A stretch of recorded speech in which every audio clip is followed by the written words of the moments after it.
Ya, kita masuk ke materi pertama Ibu ya, tentang pengertian anak dan hak-hak anak. Sebelum saya mulai, ada yang tahu apa itu anak?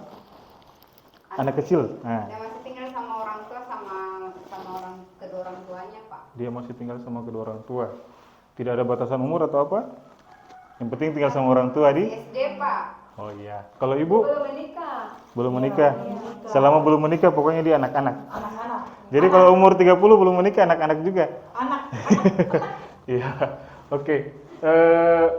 Saya bahas berdasarkan Undang-Undang Perlindungan Anak ya, nomor 35 tahun 2014. Anak adalah seseorang yang belum mencapai usia 18 tahun. Jadi walaupun sudah menikah di bawah 18 tahun itu masih anak-anak. Anak. Tidak, kalau sudah menikah sudah tidak sudah anak-anak. menikah. Iya. Kemudian termasuk yang masih dalam kandungan. Jadi walaupun dia belum lahir, masih dalam kandungan sudah disebut sebagai Iya, iya. iya. Sampai sini mengerti Ibu? Iya, Iya, Pak. Oke. Pak. Kemudian hak anak. Hak anak ini ada yang tahu apa saja? Dapat makanan dari orang tuanya. Ya, dapat makan dari orang tua. Kalau orang tuanya tidak bisa kasih makan, misalnya tidak cukup uangnya dalam 1 bulan, Itu harus itu Gimana harus sih? makan main-mainnya. jangan begitu ya Ibu ya. Nah, kemudian, oke, begini saja. Kalau orang tua tidak bisa memenuhi hak-hak anak, maka anak itu menjadi tanggung jawab Pemerintah. iya, Pemerintah. negara. Jadi di sini hak anak dijelaskan ya. Hak itu melekat atau merupakan asasi pada diri anak-anak. Kemudian hak itu pemberian dari Tuhan Yang Maha Esa. Jadi bukan kita yang tentukan hakmu ini apa, tidak. Sejak lahir mereka sudah punya. Hak. Sejak dalam kandungan sudah punya hak. Iya. Kemudian kewajiban orang tua untuk memenuhi Hak. hak-hak tersebut.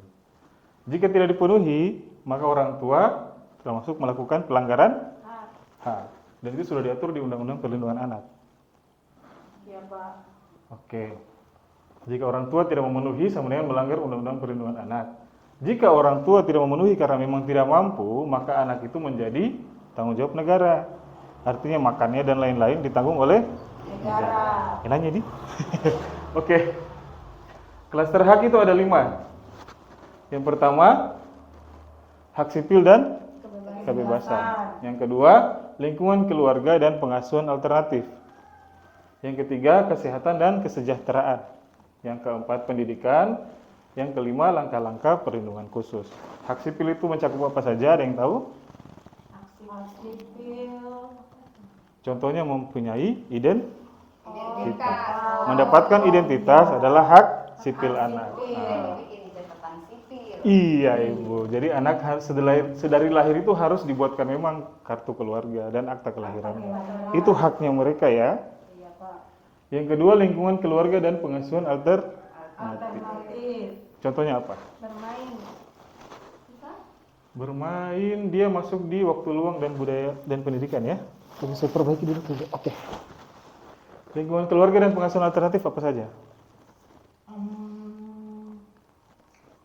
Oke, begini saja saya kasih contoh deh. Pertama, harus tetap hidup dan berkembang sebagai manusia. Ah, ini menurut ibu-ibu dia masuk di kategori mana? Hak hidup. Nah, dan berkembang sebagai manusia. Hak untuk tumbuh. Apakah dia masuk di pengasuhan alternatif atau di kesejahteraan dasar? Kesehatan. Oke, sos. Kesos. Ya. Harus tetap hidup ya berarti masuk di kesejahteraan Kesejahteraan. dan kesehatan. Kesehatan. Iya, karena dia harus hidup dan berkembang. Ya, anaknya kuliah kesehatan Ibu ya. Iya. Wah, cerdas Ibunya. Oke, jadi saya tempel di mana? Di sini. Iya, Pak. Oke, next selanjutnya kita ke contoh berikutnya. Berhak mendapatkan dan mengetahui informasi yang bermanfaat. Mendapatkan informasi yang bermanfaat dia masuk di mana? Hak sipil. Kebebasan. Apakah hak sipil, pendidikan waktu luang dan kegiatan budaya atau di perlindungan khusus?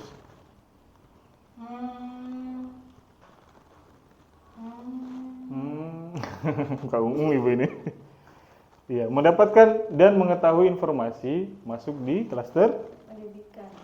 pendidikan waktu luang dan kegiatan budaya. Budaya. Coba sekarang Ibu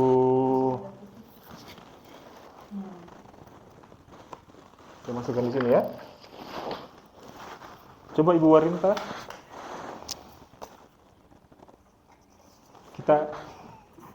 Kita baca yang ini. Bisa baca Ibu?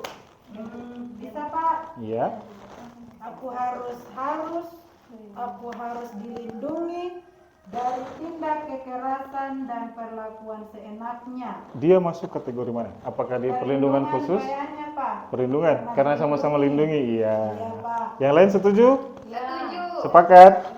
Oke, berarti kita masukkan ke perlindungan. Perlindungan.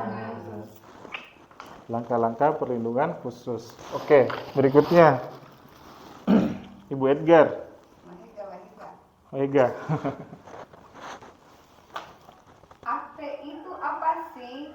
Ini akte kelahiranku. Akte itu bukti kewarganegaraanmu. Hak sipil, Pak. Hak sipil. Ih, pintar ya, tidak pakai tanya-tanya. Yang lain sepakat? Boleh. Sepakat. Oke. Jadi masuk di hak Hak sipil. sipil. Oke, kemudian Ibu Jessica.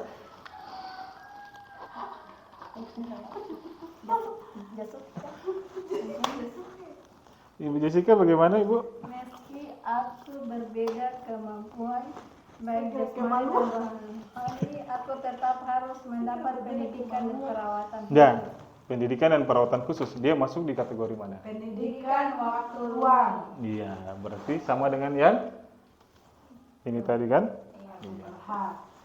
Jadi hak-hak ini, kembali saya tanya kembali, yang wajib memenuhi hak-hak ini siapa? Orang tua. Kalau orang tua tidak sanggup memenuhi hak-haknya, berarti diserahkan kepada negara. Diserahkan kepada negara itu bagaimana? Apakah anak saya bawa ke presiden? Iya, dibawa ke panti asuhan atau panti? Panti jompo. Tidak, dibawa ke panti asuhan atau panti rehabilitasi anak. Lapor di RT dulu, Pak. Ya, kalau RT pihak kelurahan masih bisa turun tangan, dibantu. Tapi kalau orang tua sudah lepas tangan, dibawa ke panti asuhan. Panti asuhan. Ya, sampai di sini ada yang mau ditanyakan Ibu? Sudah? Oke. Terima kasih.